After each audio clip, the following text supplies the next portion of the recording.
Good morning, students. Up to now, we discussed air standard cycles, then internal combustion engines, then testing and performance of internal combustion engine and combustion phenomena in internal combustion engine. Next, we move to the vapor power cycles, second employment area in mechanical field, mechanical thermal field. Is the vapor power cycles. There we detailedly discussed what is the main vapor power cycle, Rankine cycle, how we can enhance the efficiency of the Rankine cycle by the modifications. One is reducing the pressure of condenser, increase the temperature of boiler feed water, superheat the boiler water. Next, raise the pressure of boiler and reheat and regeneration. These are the methods we are using. Then the next area of the employment see refrigeration and air conditioning. In the refrigeration and air conditioning, we all know the working principle. It's a reversed cycle because here it is absorbing the work and transferring the heat from one place to another place. Every person knows the refrigeration means based on the Clausius statement, we cannot flow heat from low temperature to high temperature unless otherwise we are spending some work for that transfer. Okay. Refrigeration and air conditioning. The base is same classic statement only. That working principle of simple working principle of vapor compression system and vapor absorption system. I want air conditioning, especially if we want to produce cooling effect or heating, is control the temperature. That is main target to control the temperature, air conditioning. So for the cooling, suppose South India we are selecting, we require temperature control means to reduce the temperature. For that, what are the principles we can use means vapor compression cycles and vapor absorption cycles we are using. Vapor compression cycle we are using for heating and cooling. Vapor absorption cycle we are using for only cooling. Why? Because we want to heat means why? What is the necessity of use of absorption system? Already vapor absorption system source itself heat. Directly we can use that heat directly wherever heat required. When cooling is required, only cooling is required and waste heat is available, then we are using vapor absorption refrigeration system. Simply. Or electrical energy is there, the energy source. We want cooling or heating, we can use vapor compression system. Vapor compression system we are using generally domestic and commercial mode. For industries where the process industries are there, where the waste heat is available, there we are using for cooling purpose vapor absorption system. So we will discuss detailedly what is vapor compression system, what is vapor absorption system. Simple. We are not move in depth. Only we are discussing cycles only. Applied thermodynamics. In depth, we'll discuss on separate subject refrigeration and air conditioning. There we can discuss in depth. Once we know the cycle, then second one we have to discuss the air conditioning. We want to condition the air. What is the main purpose of air conditioning means human comfort, nothing else. Air conditioning, what is the major purpose? For creating the human comfort. We want to create human comfort. What are the parameters are driving for air conditioning? For the human comfort, what are the parameters are driving? First parameter, we can discuss the first parameter is temperature. What is the temperature range? 26 plus or minus 2 degrees. Sometimes 27 plus or minus 2. According to that country general ambient conditions. Generally 26 is a common temperature for the human comfort.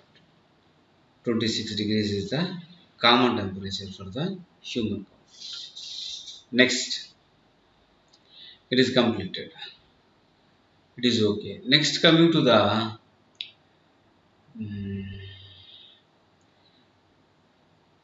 Moisture, humidity inside the air. That is the second parameter. The humidity inside the air, next driving parameter for human comfort. Why? Because in the humid, if a body is alive means respiration load is coming, some sweating continuously is coming from the skin. That moisture want to evaporate. If the air contains saturation level moisture means it will not absorb. So we want to maintain optimum moisture. If less moisture is there, that air will suck moisture from the sensible part of the human body. So two dangerous things is less or high. High means evaporation will not take place. Less means absorption is not takes place. It will absorb more moisture from the human body, sensible areas. So both are danger. The human comfort region is 50 plus or minus 10. Or 60 plus or minus 10. The based on the average ambient condition. 60 is the allowable range. We want to maintain 60 relative humidity, and I will discuss the vocabulary later. And temperature, human comfort temperature 26 plus or minus 2 up to 28. And third one, velocity of the air. Why? Because if air is not moving, the relativity is low, but air is stagnant, what it will happen? It will reach saturation level. Then after the again absorption is not taking place. So air movement is required with some velocity. That air velocity depend upon the based on the working area. Suppose we are working in like this working areas. How we can maintain the based on the working areas. So high working physical work area means high velocity of the air is required, or general condition low velocity of the air, like software jobs. Their low velocity of the air also more than sufficient. But at the physical work where workshops are moving, their high velocity of the air is required. You can notice that one. For software industry, there is no fans.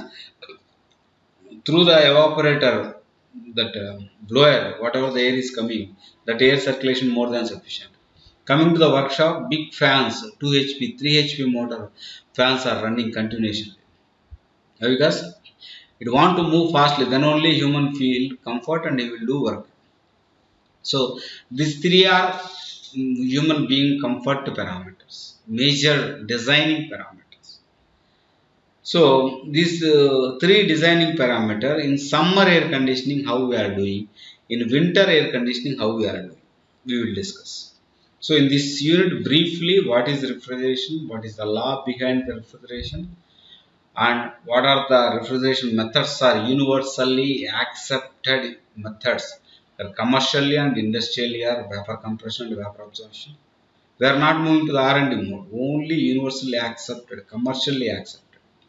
Then after, once we know how we can give the air conditioning in summer and winter, we will discuss in this unit.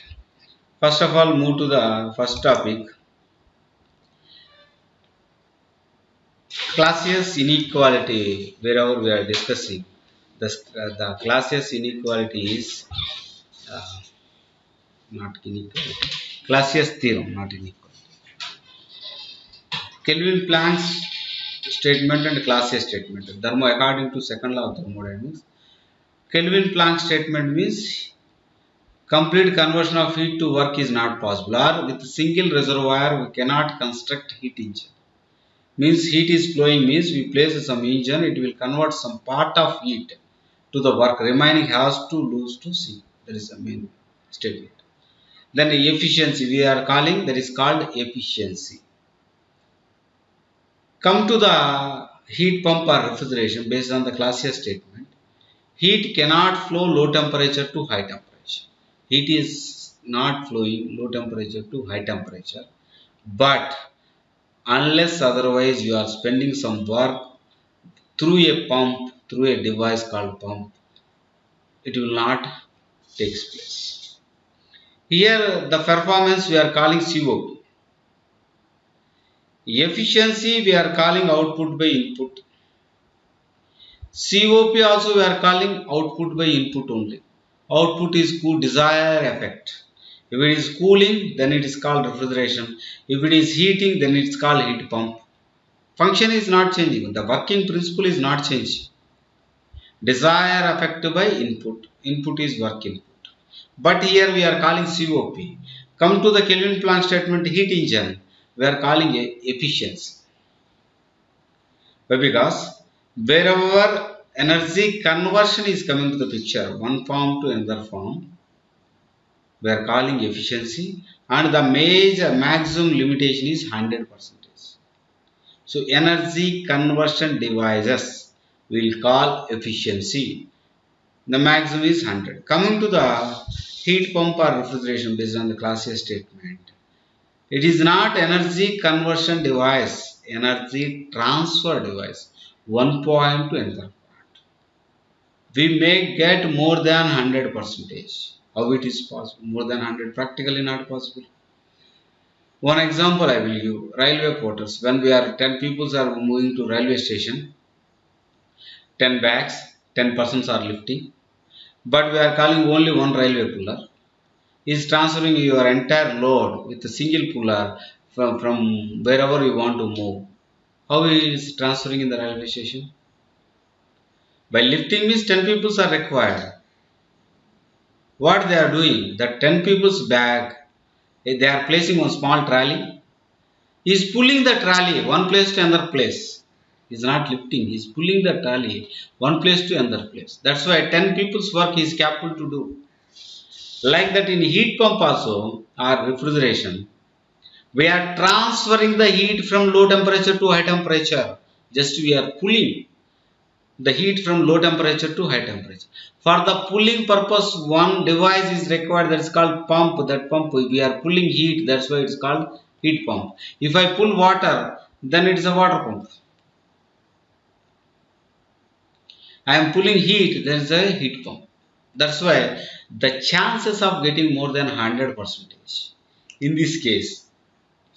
That's why we are calling COP, coefficient of performance. Wherever energy transferring devices are there, in that energy transfer devices, the performance we are measuring by using coefficient of performance. There also same equation, output by input. Here output, the desired effect, you want to cool, then it is called refrigerator. You want to heat, then it is called heat pump. Function, working principle is not changing. The desired effect you are changing, then it is changing the name of the instrument, pump. That is a refrigeration and heat pump. Then COP of refrigeration, desired effect by required input, QL by W net or QL by QH minus QL.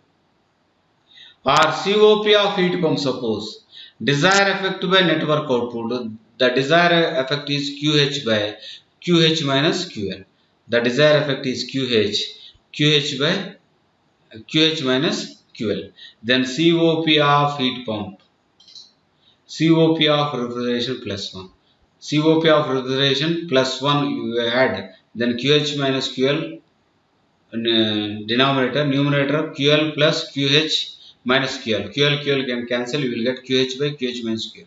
So while you are using the device for heating the room, it have 100% higher efficiency than COP of cooling the room.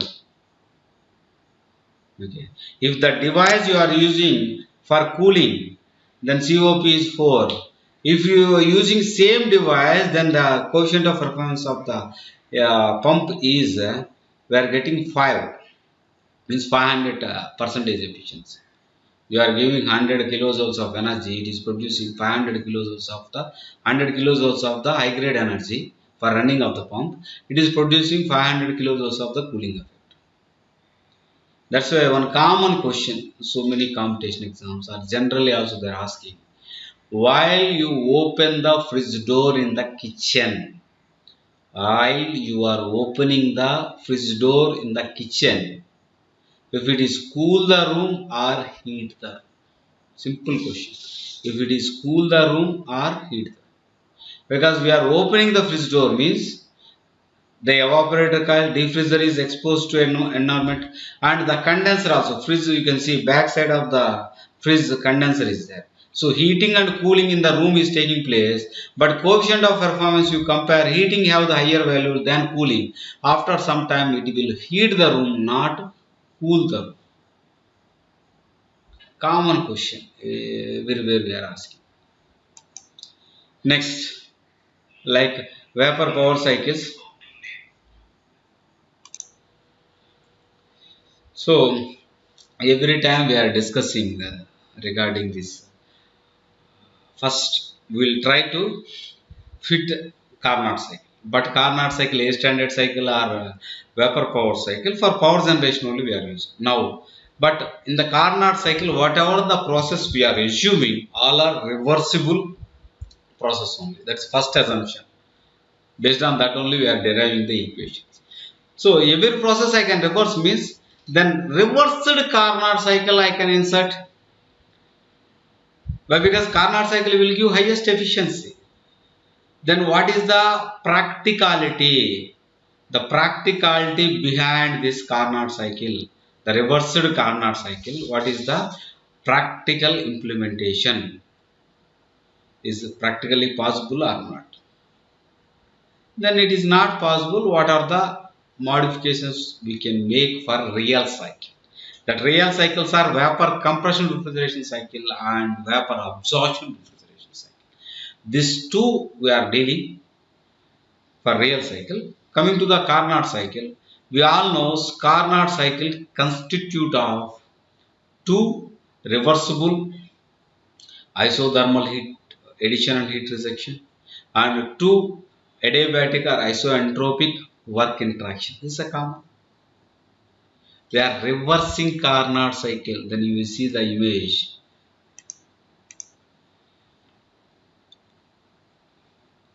One to two. Heat absorption, isothermal heat absorption in the evaporator. In refrigerator it is called defreezer. Refrigerator, where it is stayed means it is in the defreezer. There we are absorbing heat at constant temperature process. We are absorbing heat at evaporator from 1 to 2. Heat absorption. Then the 2 to 3, once heat is absorbed, when wet vapor is entering into low pressure, wet vapor is entering into the evaporator coil, it is absorbing heat and convert as a somewhat dry stream, dry vapor, not fully dry vapor, maybe dryness fraction 0.8 or 0.9. There isoentropic compression, second process, reversed. There in a general Carnot cycle, expansion. Here compression, isoentropic compression will take place 2 to 3. Next 3 to 4, isothermal heat rejection at condenser. There in boiler, isothermal heat absorption. Here heat rejection, that's why it is a reversed process. Isothermal heat rejection. Then 4 to 1, again here want to be compression in the general power cycle. Here 4 to 1, wet steam expansion. This is the cyclic operation. Okay, this is a common cyclic operation of Carnot, reversed Carnot cycle. Reverse direction. In clockwise direction means first we are doing compression, then after heat addition, then expansion, then heat rejection. This is the process. Now I am reversing the process. Instead of heat rejection, heat absorption at the evaporator. After heat absorption, that steam is dry stream is not dry stream, fully dry stream. Dryness fraction maybe 8 or 9 dryness fraction stream. Compressing to the saturation condition of condenser pressure. Then heat rejection is taking place at the condenser. Then again expanding by using turbine, we are producing work output. By expansion of wet steam, wet vapor. This is the reversed process. This is the saturation curve. Already vapor cycles I explained. Upon the saturation curve, this side is called liquid, this side is called vapor. This area is called subcooled liquid, this area is called superheated vapor. Is the wet region. So if I run this Carnot cycle, then what is the COP means? Desired effect by required input QL by QH minus QL. Carnot cycle is depend upon the temperatures. Heat supply directly proportional to temperature, then TL by TH minus TL. Based on the operating temperature, you can determine the COP of refrigeration. Coming to the COP of heat pump also, based on the operating temperatures, we can determine the COP of heat pump. TH by TH minus TL. Okay. Then, what is the practicality?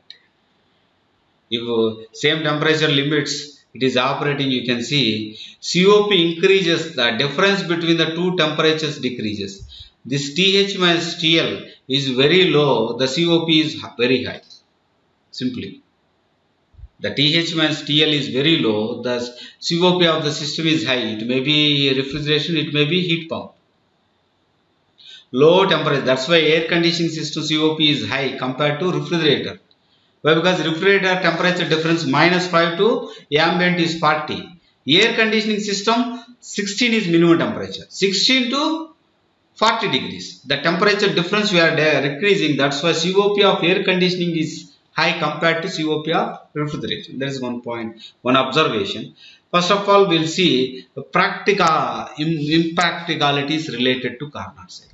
Same in vapor power cycle what we discussed. Two-phase compression. The heat rejection and heat absorption almost isothermal process only it is possible. No doubt at all. Heat absorption and heat rejection isothermal process only. Yes, Carnot cycle. The two process practically possible. But coming to the compression. Here compression what we are doing? Mixed steam and vapor, mixed steam and vapor we are compressing. At the end of compression we are getting saturation vapor. But I already mentioned two-phase compression practically not possible. Second in practicality, you see expansion. You are compressing the vapor, expanding the wet liquid. Wet steam you are expanding. I already mentioned specific volume is 1000 time difference is there. Automatically the expansion you will get 1 kilowatt, compression you require 600 kilowatt. So what is the use? The power requirement here in expansion we are producing 1 or 2 kilowatt, but by the compression it is required the energy 600 kilowatt. First, it is not substituting. The expansion process, isoentropic expansion process, not substituting the energy need of compression. Why? Because we are compressing the vapor and expanding the liquid. So unnecessary component that one. We are increasing unnecessary component in the cycle turbine, some unnecessary increasing the complexity of the cycle. Otherwise we want to increase condenser part, the cycle, we want single phase system we required. For that we are moving topward direction. Constant temperature heat rejection is not possible. If you are moving to supercritical condition, constant temperature heat rejection is not possible. And also, yes, in supercritical condition, constant temperature heat rejection is not possible. So, because of these points, reversed Carnot cycle practically not possible. But we are calculating the efficiency of COP, coefficient of performance of refrigeration and air conditioning based on the temperatures. First, we will calculate the reversed Carnot efficiency. That is the benchmark efficiency for designing the new systems. Okay, with this we are concluding today's class. Tomorrow we will discuss about ideal vapor compression refrigeration cycles. Thank you.